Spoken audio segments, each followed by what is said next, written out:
Welcome back to another episode of Mad in Love, the podcast where we dive into the complexities of relationships, the path to healing, and a journey to personal growth. I'm your host, Dr. David Hawkins, and today Jonathan Glover, my colleague and friend, and Katie Buckley are back for another episode of Dr. Hawkins Reacts. All right. Let's talk a little bit about neurodivergent and Asperger's and all of that. Dr. Hawkins, you said you've worked with a lot of men who may be diagnosed with these clinical diagnoses. At the Marriage Recovery Center, is that something that you would take on as a client who has this diagnosis, that you could work through with them with any possible NPD traits? I'd like to back up a step. Jonathan, just for our viewers, listeners, what is neurodivergence? It's a relatively new term. You sound familiar with it. What's the definition? I don't know if I can come up with a good enough definition quickly enough, but it's a group of diagnoses that basically define brain structure or function that is different than what's called neurotypical brain. And we avoid using words like the normal brain or something of that nature, but something either in utero or just genetically, something has occurred. So the structure of the brain or the function of the brain is slightly different from the neurotypical brain. And that structure and function, there are sometimes ways that person can learn and develop, but perhaps it just takes them longer. There are also, though, some of those symptoms and functions that there's no change for that. So sometimes there's medications that might help, things like that. But epilepsy, for example, Down syndrome, those diagnoses, there's not a medication that is going to eliminate the symptom. So it's a matter of understanding what the diagnosis means, and how that person processes information, receives other people, interacts in relationships, and what they're capable of as far as learning to do something different or learning new social scripts or interacting. But I think it's also just as important for that person to understand how their brain is working as it is for the other people in relationships with them to understand exactly what that means as well. Because I think that especially for undiagnosed neurodivergence, you go into this marriage expecting a particular thing. You're expecting somebody to show up in a particular way, and it's not that's not what's happening. But it's not in a lot of these cases, it's not a willfulness. It's not like they are behaving this way intentionally or with the intent to cause harm to their partner. This is the way that their brain is functioning. Are they able to learn empathy? That's one of the hallmarks of literally every referral we get. This situation, often the woman calls in, often she's referring her husband, often she says, he didn't have no empathy, he'd got none. And then, of course, you and I know that generally speaking, empathy is a skill that can be learned. Can the neurodivergent individual, are they just as capable as you and me?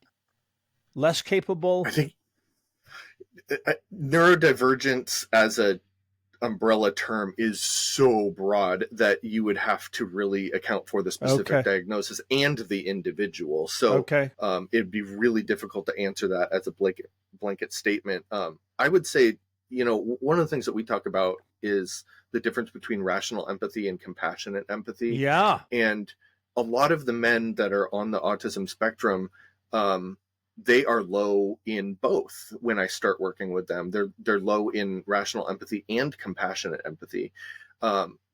through some work, and really talking explicitly about social scripts and communication patterns, they get to a point where they are much more able to tap into that rational empathy space. The compassionate empathy sometimes is much more of a challenge, or it's rare or fleeting. But I think in a lot of cases, rational empathy really makes a big difference in a relationship, in an intimate relationship. Just the approachability and the ability to say, I understand. I know I'm on a tangent here, Katie, but bear with me.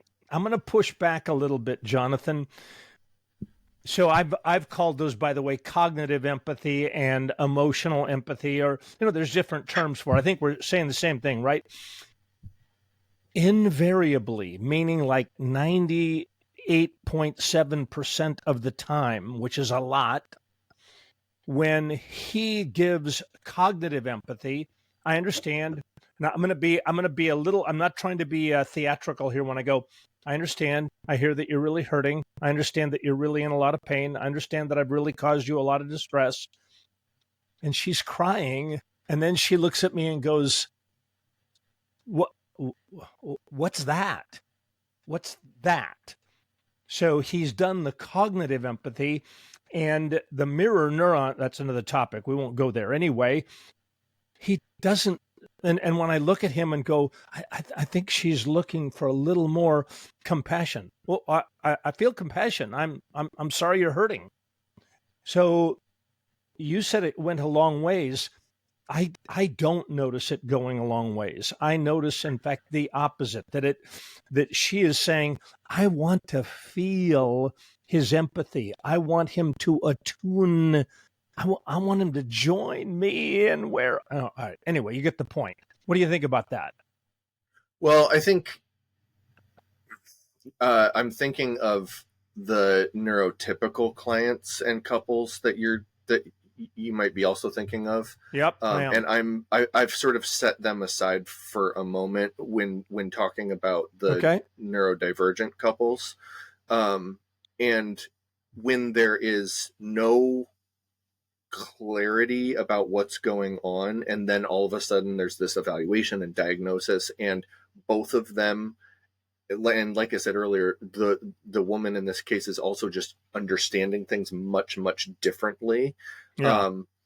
Being able to move towards the rational empathy, especially when that hasn't even really existed in the relationship, is a pretty big deal for those couples. Would you agree with me, though, that for many couples to feel connected, there's got to be that compassionate empathy that's got to be developed, or it's important that it be developed, that he's able to, I mean, even literally show some of the nonverbal gestures of, I'm with you. I hear what you're saying. Anyway, yeah, absolutely. That's the goal. Okay. All right, Katie, what do you have for us? All right, so for today, we're going in a different direction. We're going to have a little fun. At least I think I will have a lot of fun. I have prepared notes and information on fictional characters that you may know from TV shows, movies, and whatnot. And you're going to just assess their personality based on the information that I give to see if maybe they have any signs of trauma, NPD traits, or maybe something else. And then at the end of each character description, and you've already talked about it, maybe you could guess who it is. I'd like to see if you might know based on description who it could be. So that's the idea. Are you guys ready? All right. Ready. All right. So this person is someone who is brilliant, but socially awkward. He's a physicist with an IQ surpassing most of his peers. His rigid adherence to routine and obsessive-compulsive tendencies navigates complexities of life with a unique blend of logic and neurosis. And despite his genius-level intellect, he struggles with basic social interactions and empathy, often coming across as arrogant and condescending. His reluctance to adapt to change and his inability to understand the nuance of human emotions lead to frequent conflicts to those around him. People who are not a fan of him perceive him as socially inept and intellectually arrogant, and he's a constant source of frustration and annoyance in their lives. They view him as a hindrance to their goals and, misguided and oblivious to the impact of his actions to those around him. His romantic partner might describe him as intelligent and sincere, but also rigid, and also, again, to the socially awkward. They find his adherence to routine endearing at times, but challenging when navigating the complexities of their relationship. Despite his quirks, they appreciate his honesty, loyalty, and often struggle to bridge the gap between his logical mindset and their emotional needs. What are your thoughts about this case? I know 737 men like this. And I've worked with them all. Okay. So let's So- unpack that a little bit. Well, this man, we'll call him Joe. You can call him something else, Jonathan. But Joe is, By the way, you didn't use this, but there is a diagnosis called Asperger's. Don't know if this man has Asperger's, but socially inept, rigid, clings to certain ways of doing things, low. You also didn't use this phrase, but you might have low emotional IQ or EQ, not aware of the impact that they're having on others, kind of going through the world. And a lot of people would say, and intellectually arrogant. Okay. In other words, this man, Joe, knows that he's very bright. He's been very bright. He's gone through school, and my goodness, he's gotten A's. He's at the top of his class, and he's succeeding. He's succeeding in the work world, but not in the relationships, because everybody can see that he is just a step out. He's a step away. So the partner, oh my goodness. Joe's mate is pulling her hair out because he has no awareness of how he is impacting her, their children. And so then you can imagine, I'll stop with this. You can imagine, since he is oblivious and she says, Joe, he becomes even more annoyed and more like, look, because, a fish is the last one to see the water, right? Or the last one to experience the water. So Joe isn't trying to be narcissistic. And I don't even know that we would call him a narcissist, but he certainly is selfish. He certainly is emotionally immature.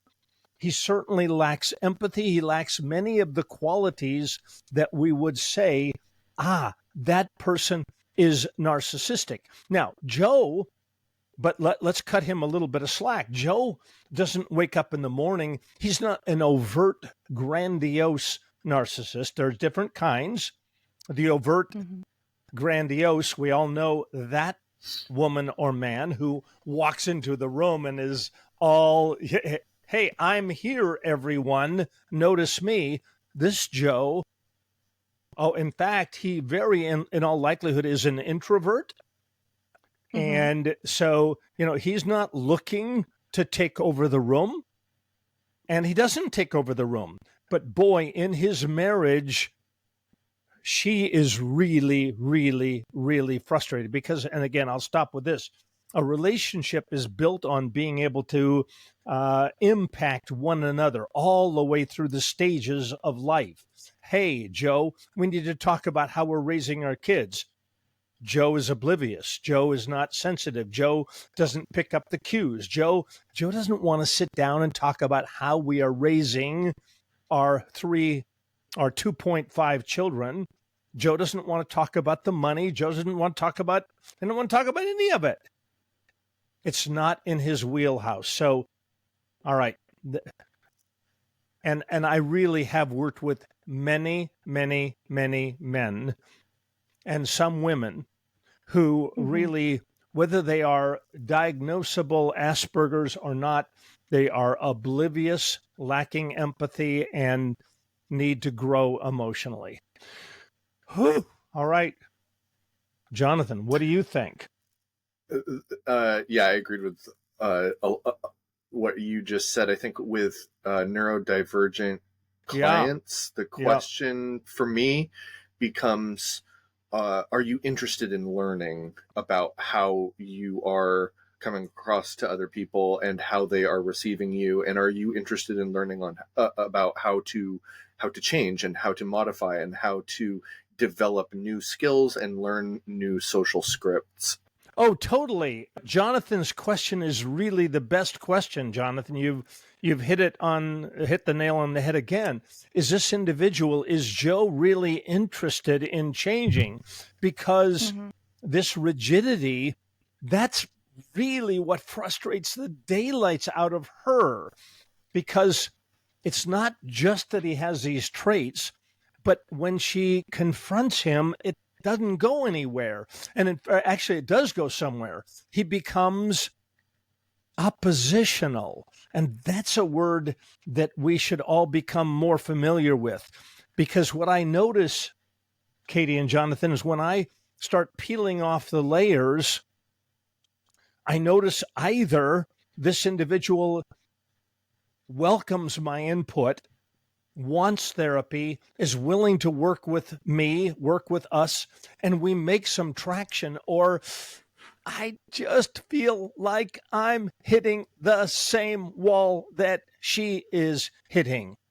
And so it isn't just that he is awkward. It isn't just that he's difficult, but he is not open. He's not humble, open, and willing, which is what we look for. So, Katie, the answer is yes.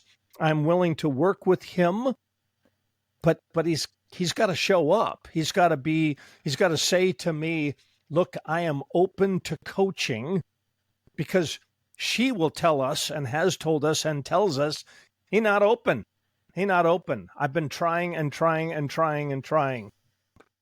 Jonathan. There's another side of this when working with them as a couple, and that's actually for clarifying and possibly resetting expectations on her end as well, to identify, here is what he's capable of, here are the limitations, here is how he is likely to continue to present, and as long as the defensiveness is down and the willingness to listen to her is good and present, then that's a big important part. But neurodivergence encapsulates lots of different diagnoses, even Tourette's, ADHD, epilepsy, autism spectrum disorder, lots of different, the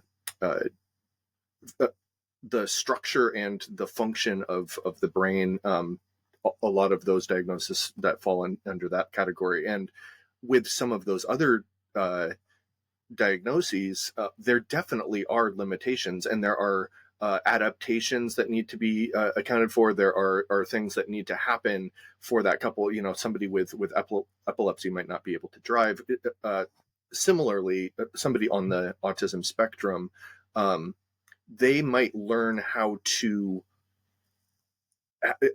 particular social scripts, and they can enter into conversations and provide for their spouse in a way that meets, kind of follows that social script, but they might not have an emotional reaction to what's going on. And she has to sort of either say, you know, I'm not okay with that. I want a relationship where there is an emotional connection, or she has to kind of recognize, like, this is a limitation. This is likely to persist, at least that part of it. I definitely thought neurodivergent, possible ASD, autism spectrum disorder, and then after like the third or fourth line item, I wrote down a name because I'm pretty sure I know who this is. And I think in order to survive a relationship with this guy, you have to be a neurobiologist. Ah, I see what you did there. So this wasn't Back to the Future, whatever his name was, but it could be. The Doc. Doc, wild-haired guy. No, I think this is Sheldon from Big Bang Theory. Well done. Yeah. It is Sheldon. Yeah, It and is with a Sheldon. sitcom, they definitely have a type, and they have the jokes that are written around this. Like it's almost like an oversimplification of a character, but it does make them very easily identifiable. Yeah. All Katie needed to say was Star Trek, and it would have been even more of a That's giveaway. so true. That is so true. Katie, we could keep talking about this. I mean, I'm intrigued with this, with Sheldon. Listeners, if any of our conversation today resonates with you, you can always start by visiting our website at www.marriagerecoverycenter.com to book a free 20-minute phone consultation with one of our trained client care specialists to learn how to get started on getting help. All right, if you've enjoyed this episode, please take a moment to leave us a 5-star review and subscribe to our channel to be notified of upcoming episodes. Until next time, this is Dr. David Hawkins signing off for Mad in Love.